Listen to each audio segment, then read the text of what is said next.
मरचू जंगल से लकड़ियां काटकर बाजार में बेचने गया, लेकिन उसे लकड़ियों के अच्छे दाम नहीं मिले। इस पर मरचू ने कहा, अरे भैया, इतने कम पैसे? इन पैसों में तो 2 वक्त का खाना भी नहीं मिलेगा।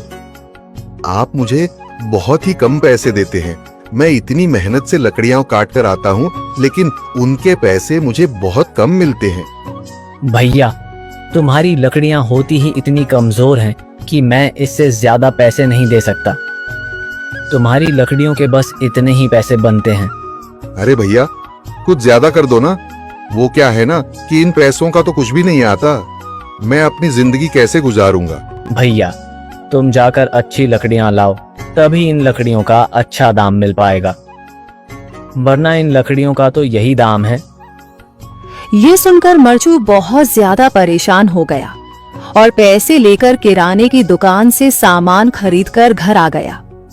घर पहुंचते ही मरचू की पत्नी सीता ने कहा, अरे जी, सामान ले आए आप? हाँ जी, सामान ले आया हूँ। सीता के चेहरे पर खुशी छा जाती है, लेकिन जब उसने सामान देखा, जी, इसमें तो बहुत थोड़ा सामान है। हाँ सीता, मुझे पता है कि यह सामान बहुत थोड़ा है, लेकिन मैं क्या करूं? मेरे पास जितने पैसे थे, मैं उतने का ही सामान लेकर आ गया हूँ। इस तरह हमारा गुजारा कैसे हो पाएगा जी?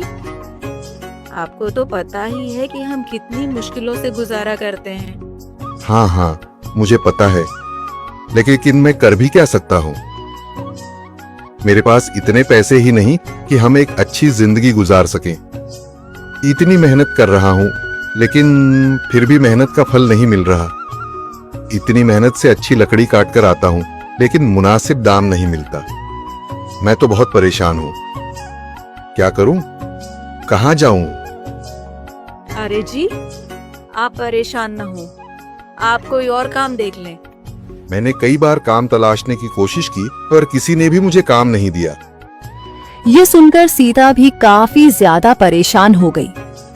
मरचू से सीता की परेशानी नहीं देखी गई। उसने अपनी पत्नी सीता से कहा, मैं फिर से जंगल की ओर जा रहा हूँ।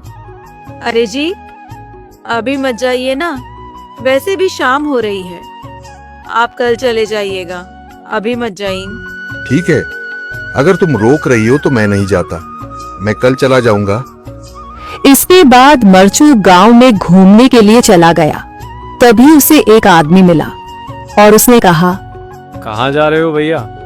और सुनाओ, क्या हाल चाल है? जिंदगी कैसे गुजर रही है? अरे भैया, तुम्हें तो पता है कि लकड़ियां काटकर कैसे गुजारा होता है। हाँ भैया, तुम सही कह रहे हो। और आसपास के जंगलों में अच्छी लकड़ियां भी नहीं है। इसके लिए तो जंगल के अंदर जाना पड़ेगा।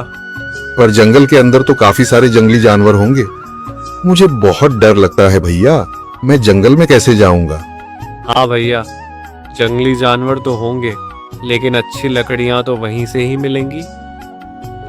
ये सुनकर मरचू बहुत ज्यादा परेशान हो गया, लेकिन वह आदमी बिल्कुल ठीक कह रहा था।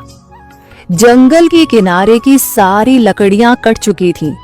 अब सिर्फ जंगल के अंदर ही अच्छी लकड़ियां बची थीं। अगली सुबह मरचू लकड़ियां काटने जंगल की ओर चल पड़ा। जंगल में आने के बाद मरचू ने कहा, अरे, यहाँ पर तो लकड़ियां ही नहीं हैं।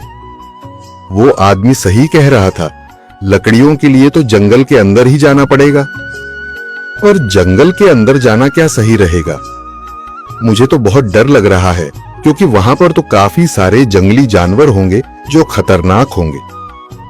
अगर आज मैं जंगल के अंदर नहीं गया तो मैं आज घर पैसे लेकर नहीं जा सकूंगा, और फिर जब पैसे नहीं होंगे तो गुजारा कैसे होगा?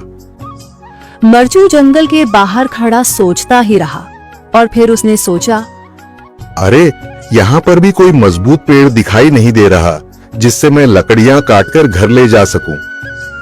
लगता है और अंदर जाना पड़ेगा।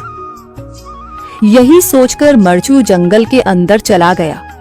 अंदर जाने के बाद उसने इधर उधर पेड़ देखे, पर उसे कोई भी अच्छा पेड़ दिखाई नहीं दिया। यह सोचकर मरचू जंगल के और अंदर चला आया।